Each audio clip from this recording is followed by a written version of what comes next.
Africa is moving to expand its export footprint as trade tensions with the United States continue. A new deal with China to export 5 types of stone fruit marks a significant shift in agricultural trade strategy. But how far can such agreements go in shielding South Africa from global tariff pressures? To discuss this, we joined this afternoon by the Executive Director at the Trade and Industrial Policy Institute, TIPS, in South Africa, Dr. Saul Levin. A very good afternoon to you, Doctor. Welcome. Good afternoon. Thank you. So what does this deal with China actually signal about South Africa's broader trade strategy? It signals quite an important shift in how we're approaching our agriculture exports. So what we've seen, and I think the Deputy Minister of Trade and Industry raised these issues yesterday when he was talking to exporters at their export week, where we need to diversify across a broad range of markets. And what's actually held us back is often not having these agreements in place.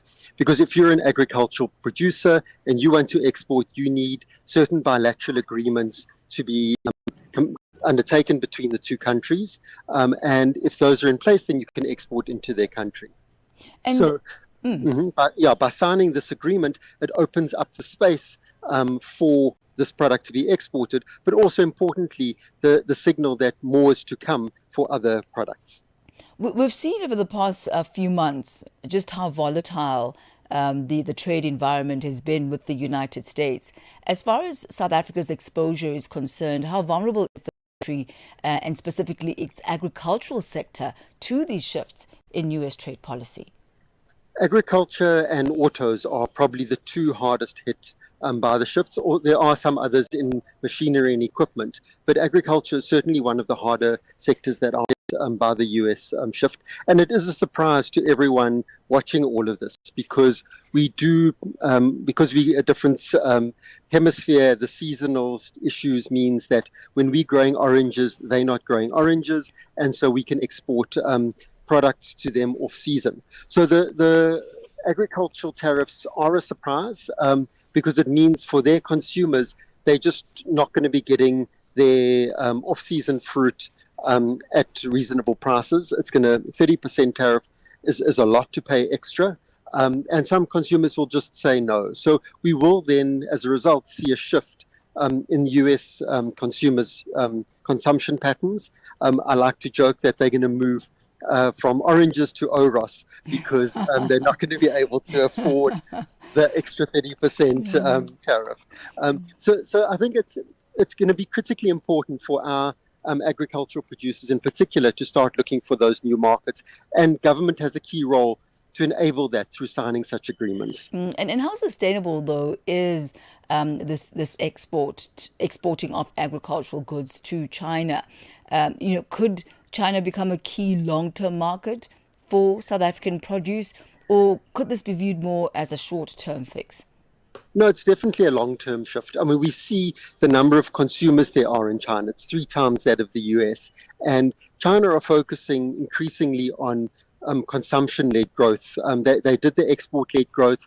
They've gotten to a particular level where they can start seeing internal markets as a way of growing their incomes and through their own consumers. So we're going to see we've already seen it in China, a very different strategy to what they were doing 15, 20 years ago. And that impacts on the levels of growth in China and how they are focusing on their imports and what they're exporting. But what it means for us is once we have entry into those markets and our products gain acceptance, then it's a potentially a very long road that we can go down. And the rapid growth in China is going to be very important as a market, particularly for products that they wouldn't be able to otherwise get in their market. And what other regions or perhaps other trade blocks should South Africa be targeting in order to diversify the export market? Increasingly, we're going to need to look at Asian markets, so outside of China, but also some of the other Asian countries. So things like wine, where we already do have some presence.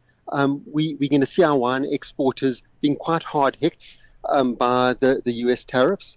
The they're also facing their own internal constraints because they've lost a big market share because they're not exporting their own alcoholic products to Canada, for example. So our wine is going to have a difficult time in the US market, and the Trump administration is going to say, well, we need to support our own local wine manufacturers. So our wine producers, and it's going to be, particular farmers or distilleries that are focused on the US market. So not all of them, but there are some brands that have got a presence in the US market. They're going to have to shift and find new markets. And Asia does become a huge opportunity. There is a desire for South African wines. We've got a reputation that we can build on, but it does mean building the markets. And it's not easy to build a new market. You have to go to the trade shows. You have to get your product into ordinary stores across the country, which means distribution and all of those complexities of getting into a new market. But once we're there, then you slowly build the consumer base to get into that market on a long-term basis. Dr. Saul Levin, we thank you so much for your insight and your time this afternoon. Pleasure. Bye. Thank you, sir. Bye-bye now. That was Dr. Saul Levin, the Executive Director at the Trade and Industrial Policy Institute, which is known as TIPS in South Africa. So these stone fruit that we're making reference to that form part of this export deal between South Africa and China include apricots, peaches, nectarines, plums, and prunes. So those are the 5 stone fruit that are listed in this particular trade deal. It's gone exactly 4:31 Central African time. Let's take you now to the markets desk where Chanduko Legege is